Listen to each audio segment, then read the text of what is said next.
saya nanam ratusan pohon. Mungkin kalau ribuan banyak yang mati ya, yang hidup akhirnya ratusan. Jadi saya menyumbang emisi gas ya, karbon ya, dengan kendaraan, dan saya bertanggung jawab dengan menanam ratusan pohon misalnya. Ya, teman-teman juga gitu, kita tiap hari naik motor, naik mobil.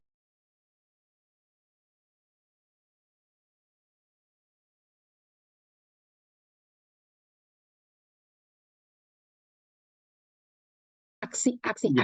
Dulu kalau pernah ikut seminar, intinya itu aksi teman-teman. Apapun itu intinya aksi.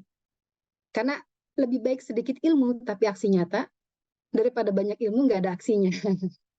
Makanya kan dulu Rasulullah gitu ya, mengajarkan sahabat itu nggak akan mulai lagi Rasulullah tanpa itu sudah dilakukan oleh para sahabat. Nah, jadi yang penting aplikasi, yang penting amalnya, yang penting aksinya. Dan yang terjadi yang sebagaimana tadi pertanyaan teman-teman yang disampaikan Mas Rizky, karena kita nggak banyak aksi.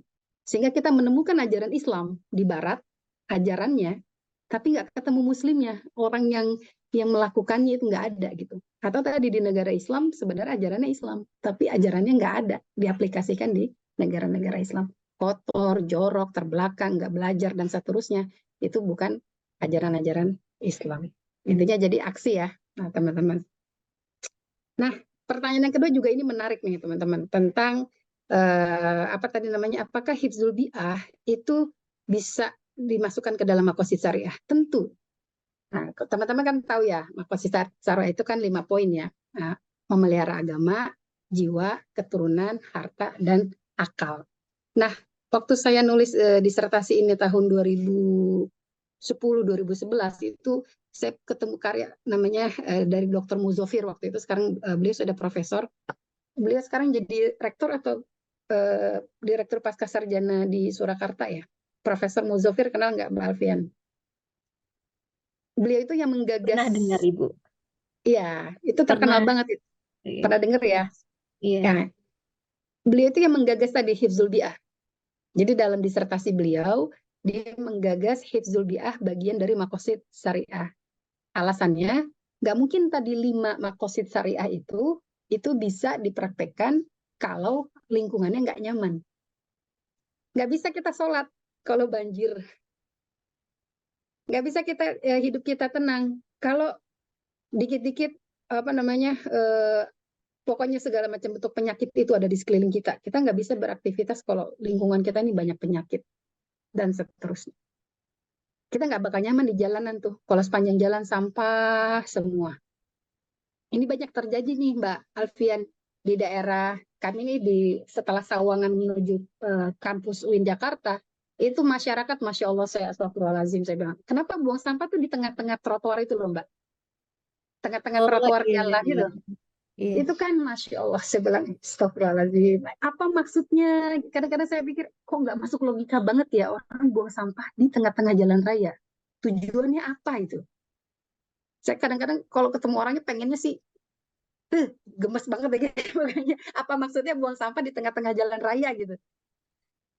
Ya itu tadi, nggak sadar nanti kalau sampah numpuk terus jatuh kena kendaraan lain akan pertama membahayakan, kedua itu banyak lalat, banyak penyakit yang akan eh, berakibat ya dari virus-virus yang terbawa oleh lalat-lalat yang memakan makanan di dalam sampah-sampah itu. Mereka nggak pikir ke situ. Nah, makanya saya setuju banget, hifzul bi'ah itu bagian daripada kita dalam menjalankan fungsi keberagamaan kita ya, maqasid syariah, tujuan beragama ya. Kan ini maqasid syariah, tujuan beragama. Maka tadi hifzul bi'ah itu bisa kita masukkan dalam salah satu tujuan kita beragama. Termasuk yang terbaru Mas Rifki dan teman-teman, Mas Rizky, kan ada ya, saya lupa baca di buku mana, tapi itu NU dan beberapa karya lain, dan ada juga di disertasi di PTQ itu yang sudah menggagas yang baru lagi, Hifzud Daulah.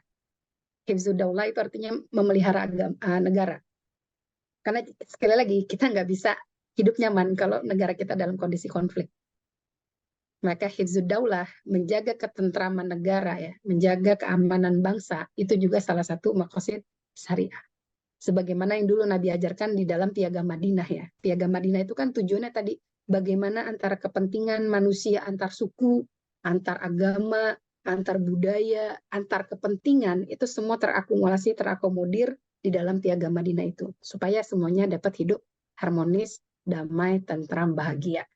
Nah, makanya sebenarnya teman-teman kalau kita mau belajar ya dari hadis Rasulullah, itu sudah contoh ideal ya. Makanya al-yawma akmaltu lakum dinakum wa atmamtu alaikum ni'mati itu sudah mengajarkan kepada kita, ajaran kita itu sebenarnya kalau kita mau belajar teman-teman bisa kita cari semuanya. Bisa kita cari contoh modelnya. Tinggal dikias-kiaskan ya. Kalau tadi Bang Rifki senang sama kajian kaidah tafsir al-wujuh wan nazair gitu ya. Itu hal yang lain, tapi itu juga bisa tadi kita ambil pelajaran dari sesuatu yang sebenarnya bisa kita cari nih dari Al-Quran dan hadis. Karena tadi sebagai isyarat ilmu pengetahuan, Al-Quran dan hadis itu bisa menjadi panduan kita dalam beragama untuk kepentingan apapun itu. Nah, kalau tadi ini ada titik ya di sini ya, udah titik ya. Kalau tadi al-wujuh wan nazair itu yang Mas Revi bilang, yang tadi kita kaji misalnya tadi ternyata Allah itu aktivitasnya banyak banget dalam mencipta dan itu punya makna yang berbeda. Nah, itu memang menunjukkan tadi kita punya hak ya dari berbagai macam aktivitas Allah yang ditujukan untuk memberikan kehidupan yang nyaman bagi manusia di dunia.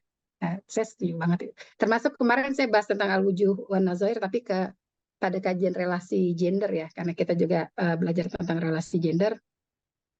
Tapi nanti ini waktunya sudah nggak cukup ya, sudah tinggal 15 menit terakhir, nanti soalnya kita akan buka materi selanjutnya. Dan itu memang menarik belajar al-wujuh wan nazair ya. Nah, tadi bagaimana kaidah tafsir Al-Quran itu bisa kita pakai untuk menyelesaikan problematika kontemporer.